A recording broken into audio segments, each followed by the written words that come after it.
Welcome to Kids Doc Talk with Dr. Jennie. Today's guest is Cassie McGovern to discuss water safety and drowning. Cassie is the founder of the McGovern Foundation, aimed at raising awareness regarding drowning prevention and organ donation. She has also served as the Drowning Prevention Program Supervisor with the Florida Department of Health in Broward County for the past 7 years. Cassie and her team have created innovative initiatives to help educate our community on the risk factors related to drowning prevention. Cassie also brings a unique perspective, being a mother of a drowning victim. Welcome, Cassie.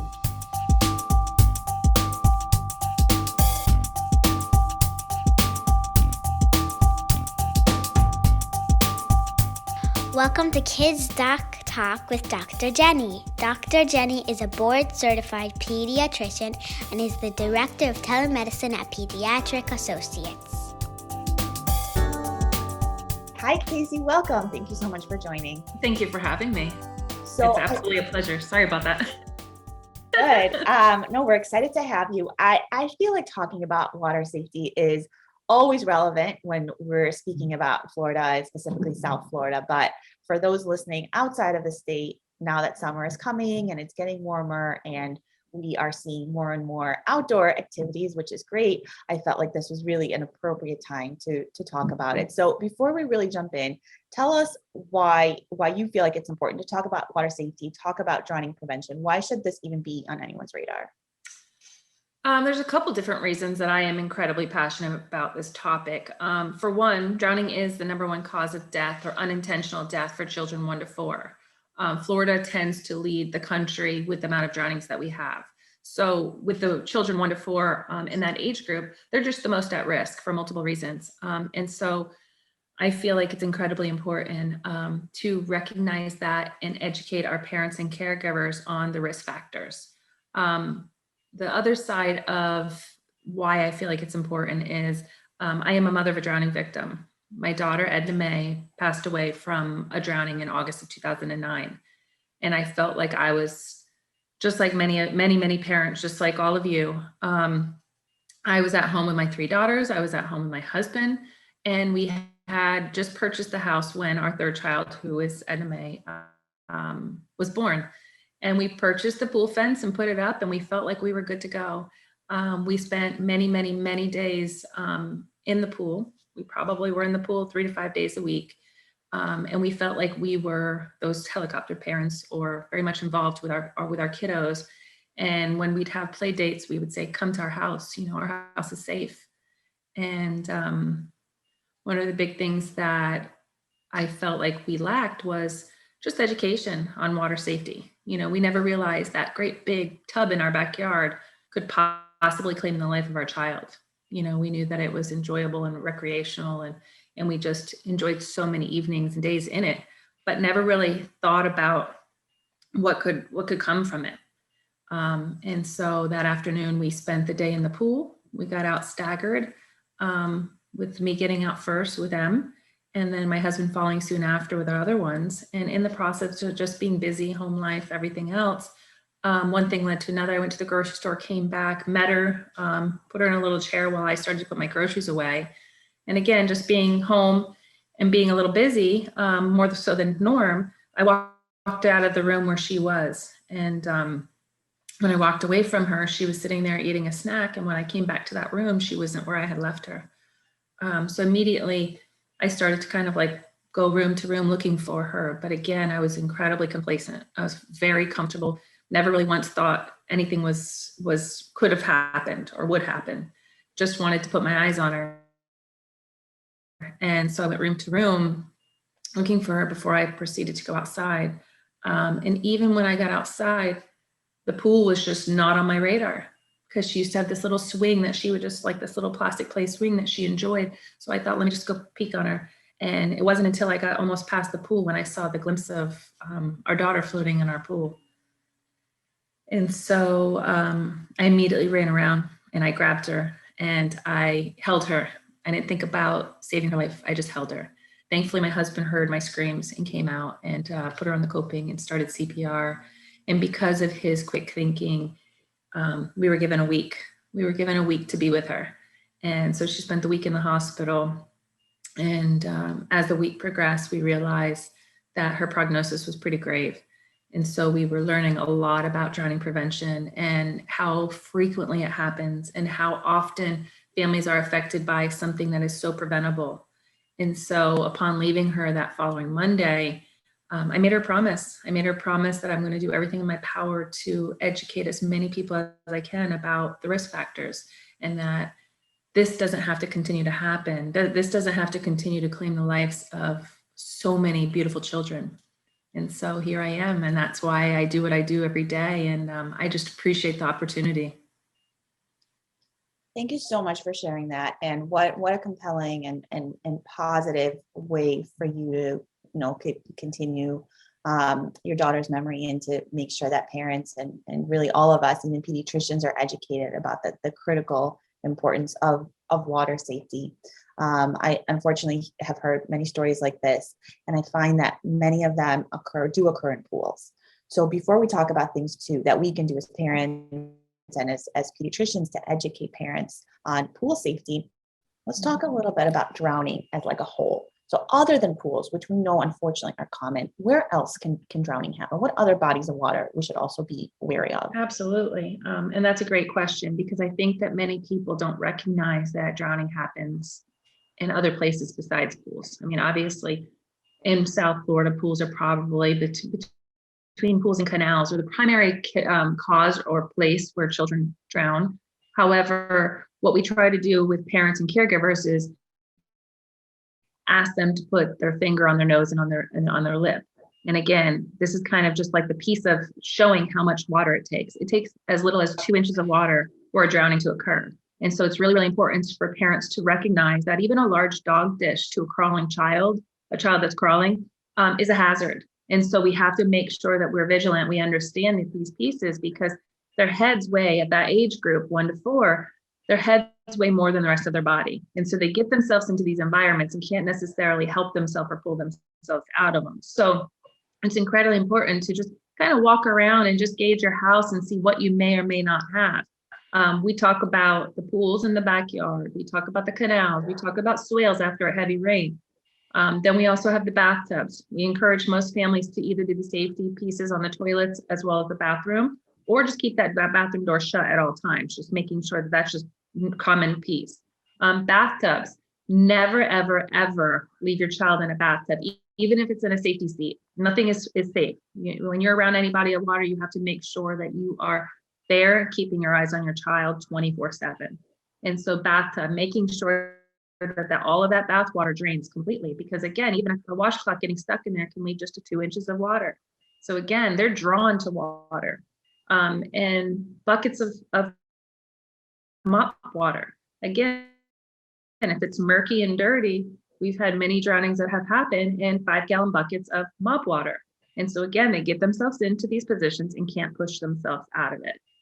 We also have seen a huge increase in inflatable pools being purchased. Parents are at home, they're going to Amazon, they're going to Walmart, purchasing these inflatable or shallow temporary pools and placing them in the backyard because everybody's home and there's not a lot to do. Well, that's also something that you have to make sure that it's water, it's 2 inches. You can never leave your child there, but also making sure that you store it properly, making sure that you store it so that more rainwater or other water cannot be collected.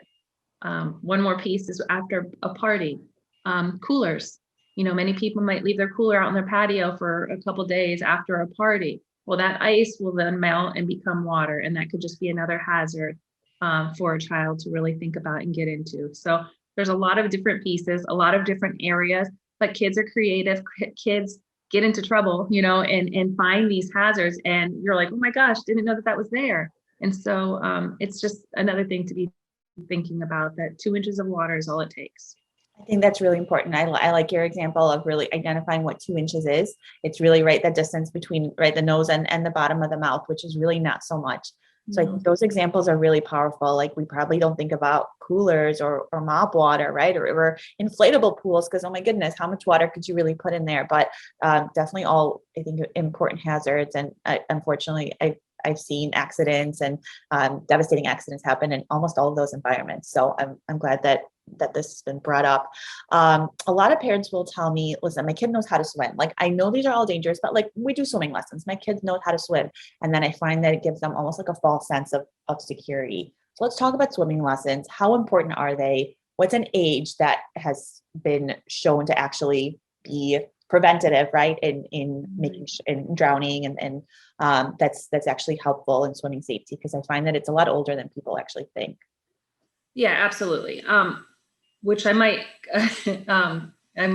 contradict what you just said, but I feel personally, as long as you start them early, I mean, most providers start lessons as early as 6 months. Mm-hmm. Now, they're not going to know how to swim at that point, but what it's going to do is have them have a comfortable relationship with the water. You know, that again, they're not going to technically know how to swim until they're about 3 years of age, or depending on how much you do. And again, every child learns differently. But I feel like starting as early as 6 months with just those safety skills, that they'll either float on their back or they'll be able to possibly fall in and grab the wall and shoot you to the steps. And so again, if you start a child at 2 to 3, first introduction to any type of body of water or any type of lessons, what they're going to do is have this fear built in some cases, or reluctant, you know, there's going to be a reluctancy to the water. And so as long as you're talking about the water and you have this healthy relationship and you start them early, I feel like earlier the better. Every child is different. Every lesson is different. So lessons in South Florida with most of the providers start as early as 6 months and they go all the way up. But again, it's never too early to start, and it's never too late to start as well. There's been 80-year-olds that also have started lessons too, because they just felt like they wanted to do it. So swim lessons are one of the crucial pieces, and it's the only skill that will technically save your life, or any sport that will save your life. And so we really just want to instill a generation of swimmers and starting them as early as possible. But I think that, you know, that all depends on the family, but having that healthy relationship and starting them as early as possible is crucial. Okay. All right. I think that's fantastic. You know, what a powerful statement, right? It's the only sport that's going to save your life. So I think, right, parents are like, what should I do? Should I do soccer or baseball or ballet and swim lessons? Sounds like that's one to definitely prioritize. I think if you live in the state of Florida, I think you absolutely have to make swim lessons a priority. You absolutely have to, because we pass bodies of water anywhere we go, whether it's to school, to work, to friends' houses. There's water everywhere. We can't afford the luxury of not knowing the basics. I'm not saying to become a Michael Phelps, just know the basics. For sure, 100%. So now let's talk about actual practical things that we can do to prevent hazards. You did mention a pool gate, different kinds. Is it enough to maybe just have an alarm or water cover, or cover over the pool, which I know a lot of people have? What's actually shown to prevent drowning? The most common barrier that they have to protect the bodies of water around your home is a pool fence. Absolutely, a 4-foot pool fence that goes around the perimeter of the body of water. And they also encourage self-closing, self-latching gates. And so that's a little bit of a premium to have that self-closing, self-latching gate. But unfortunately, when you don't have that component built into these fencing, the fences that go around the bodies of water, what happens is you prop them up and you forget to shut them back. So it's up to the human failure at that point. And so same thing goes for the alarms in the pool or the covers that go over. That's up to human failure. So again, what you have to remember after you're getting out, getting the kids out, getting them all situated into the home, you got to remember to go back and shut that pool gate, shut that cover, or pull that cover closed, or turn that pool alarm on, because you're going to obviously turn that pool alarm off when you're in the water. And so again, that's just something else that is allowing human failure to happen, which happens often. And so my first line of defense is definitely teaching your child to swim. So if they were to find themselves out there, they'll know what to do. If they breach the fence, then they'll know that that is closed. And what we recommend is the pool fences do have the self-closing, self-latching gate, but also something else to think about when you're outside and protecting your pool area is lightweight furniture can be pushed up to that fence. And again, the child can climb on that lightweight furniture and climb over and get into the pool. And again, we've seen it time and time again where the child could push the stool or the chair in the kitchen up to the cookie jar and be able to help themselves to the cookies. Same thing goes for the pool fences. And we've seen that happen over the course of the last 5 to 7 years where I've been reviewing data, that children have pushed that lightweight furniture over to the pool fence and jumped into the pool and unfortunately lost their life.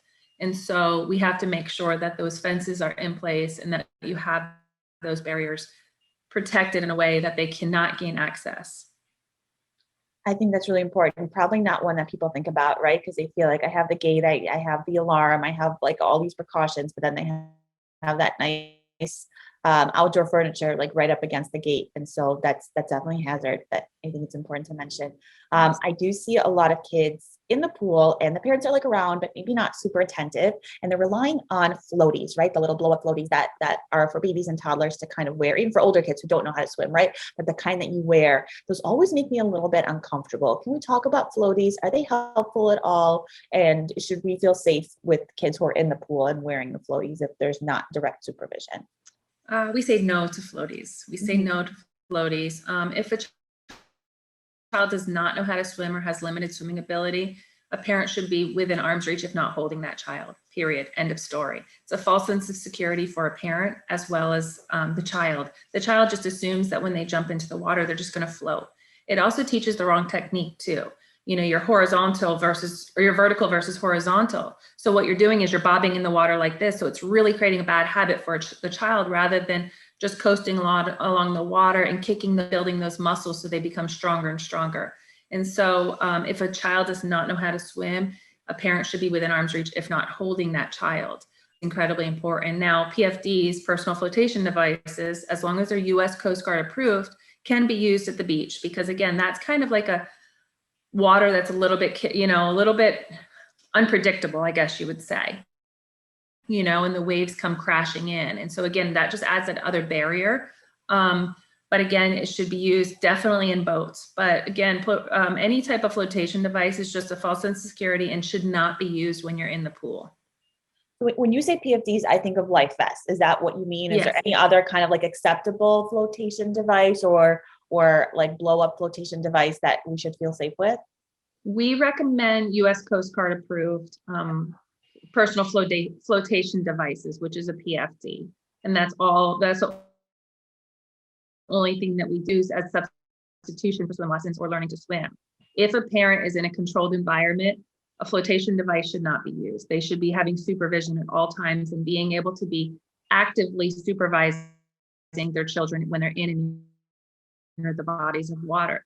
There's been many scenarios and situations and stories and unfortunately deaths that I've read where child is in the pool with the floaties on. They decide that they want to have a snack, so they sit on the bench out by the pool or the patio furniture. So mom and dad or caregiver takes those floaties off, and they took them off because they wanted to eat. They didn't want to swim anymore.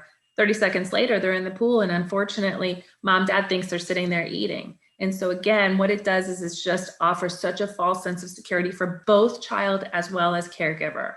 And so just start the lessons early, making sure that you're extra vigilant when you're near any body of water, because drowning is also silent and incredibly quick. I think that most people feel like they're going to see, like on the movies, or the flailing of the arms and the screaming. Right. Yeah. And in most cases, it goes under without a splash or a sound. And again, they bob. And so it doesn't quite look like the way people would perceive it to. So it's really important that when you're near any body of water, you're watching those people in the water. Okay. I for sure think that people tend to think that like I would never miss my kid drowning. It would never happen to me because I'll hear it and it'll be this big traumatic event. But unfortunately that's not the case, as you mentioned. We talked a little bit about this, but any other like precautions to take at home? There's people who have like door alarms on the back door out to the pool, or, we talked about pool alarms. Is there anything that is recommended? We talked a lot about the gate, but anything else that you want to mention about at home water safety? Right. Another great question. What we want to do is just layers of protection is really what we want to do. And it's a thought of just buying yourself time. So think about when you're in the home and you're with multiple children, even one child, and they're watching the iPad, so engrossed in the iPad, or you're helping another child with homework or loading the dishwasher. So that type of environment is what we really want to think about happening, because that's where incidents happen. Most of the drownings that have happened this year are getting out of the home undetected. The child gets out of the home undetected. That means that mom or dad may be cooking dinner and gets a little sidetracked, not fully watching their child, which supervision is the key. However, we need things to step into place. So I'm showing you these door chimes, and I know it might not be a visual, but these door chimes can be purchased at Home Depot, Lowe's, Amazon. And again, they're very, very easy to install. It just installs with 3M tape. And whether it's a French door, a sliding door, a front door, whatever it may be, these door chimes will either sound really loud or beep. And I recommend always keeping them on the full blast alarm, because what that does is it will not stop sounding until that door shuts. But it'll alert you no matter if you're taking a nap, you're in the shower, no matter where you are within that home, to alert you. I think that a lot of the alarm systems now, people are like, okay, well, I have an alarm. Well, you kind of get complacent on those pieces. So when you have young children or multiple children in the home, my recommendation is just installing this. This is $10 for a 2-pack. Such a cheap investment on your child's safety. And I would not think about just putting them on the back doors. I would also thinking about your front door, because there has been drownings that have happened where they go out the front door and then end up drowning in the neighbor's canal across the street. And so any entry point that will kind of lead them outside to a point where it'd be dangerous, I definitely would recommend it. So that's the first line of defense. If they breach that line of defense, that's when the pool fence steps in. If the pool fence is compromised and the gate is left open, or the pool cover is not on, or there is no barrier at all, the child ends up in the water. That's the next line of defense. Hopefully they know enough to grab that wall or float until help arrives.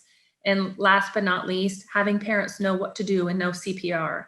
It's incredibly important. And I believe that there's over 80% chances of survival, or higher chances of survival, if a bystander knows how to do CPR properly. And so that's the thing: supervision, the door alarms, the fencing, the swim lessons, and then the CPR. It's pretty simple. It's 5 steps, just kind of knowing that that is a way that you can prevent a drowning from happening and keeping your children safe. That's fantastic. And those are really helpful and concrete ideas. Unfortunately, I've also seen some accidents happen not in the home, right? So a pool party or a barbecue, right? And so I find that parents feel like, oh, there's a lot of adults around, so everything is fine, and kids are in and out of the pool. Like, what could go wrong? So let's say you're in a situation when you're not at home, and maybe the place you're visiting doesn't have those same safety precautions that you've installed in the home outside of the home. Absolutely. What I would recommend is assigning a water watcher, making sure that you have the conversations with your loved ones that, you know, you might be socializing, but Sally's going to take the next 15 minutes and sit by the pool and make sure that she's actively supervising all of the people in the pool. Because again, just like I mentioned earlier, they're silent and they're quick. And so a drowning can happen when you're right there, or even in the pool next to a drowning victim. This is just another piece here, is just a water watcher tag. And again, it's just a lanyard that says that you're going to be actively watching anybody in the water, and you're going to be constant, capable, and sober is what they also talk about. And that you know that you'll be able to respond to an emergency just in case that happens. And I would really recommend, anytime you go to a gathering or a pool party or anything like that, you're having these conversations with your friends, because again, you don't know how much that conversation would mean to them down the road. They may never have heard the message. And so just know that you don't have to wear a lanyard to specify that you're the water watcher, but just to have that conversation that says you are, and they understand that they're not going to take their eyes off. Even looking at the phone, responding to a few texts is the time that it takes, especially when there's multiple people in the water. They could not be able to see them. So having the conversations to always assign water watchers and take those frequent breaks, even a trip to the bathroom really quick, could be life or death for a child. I think that's important. I've unfortunately seen a few cases where mom just like runs upstairs or answers the phone, right? Or some other thing just that is planned to be very quick, but unfortunately that's all it takes. So I love that you mentioned not looking at the phone, being sober, being present when you're the designated water watcher responsibility, and you can't really be focused on anything else at that time. So I love that suggestions. You did mention at the beach the Coast Guard approved personal flotation devices. Anything else we should be thinking about when we take kids to the beach? Any other precautions? Yes, absolutely. Especially with summer coming around and major holidays coming, that's when so many people flock to the beach. First and foremost is check the conditions. When you first arrive, no matter if you're holding tons and tons of stuff like many parents do, make sure that your first stop is always the lifeguard tower. Make sure that you check those flags, make sure you check the conditions, because again, you could be parked right in front of a tower that possibly could have a rip current, and you might not necessarily know what to do if you're caught into those, in those conditions. So always check the flags, always check the conditions. My first and foremost recommendation after that would be sit next to a lifeguard tower. You always want to swim near a lifeguard. You always want to be very, very close to a lifeguard just in case that happens. Now, the lifeguard isn't there to watch you or watch your children. They're there to respond to an emergency. So it's still your position and your job to actively watch everybody that you're with, all of your loved ones.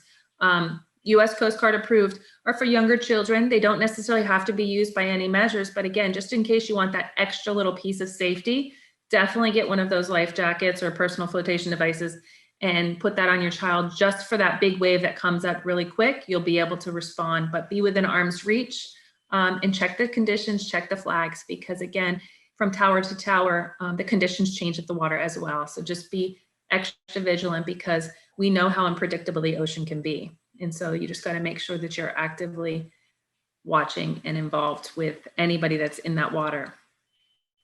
I think that there's repeating that the lifeguard is not the water watcher, right? So they're there for emergency, but it's definitely not their job to watch each individual person in the water. That's your job, like, right, as the parent or caregiver. But I think that when you go to public places, unfortunately, that is what becomes the norm. And people feel like there's a lifeguard here, they're there to watch. No, they're watching the entire property and scanning from one point to the next. So if they're on the left side scanning, all of a sudden they start scanning to the right, your child's over to the left, starts struggling. By the time they get back to your child, it may be too late. So they're there to respond to an emergency anywhere you go when there's a lifeguard present. For sure. I think that's really, really important. So we covered a lot. You gave really, really amazing and concrete and very helpful information. So I want to thank you for sharing your story and again, for really making this a passion of yours and for advocating for the kids. Is there anything else you want to mention? Any like major takeaways you want to make sure that people get after listening to this?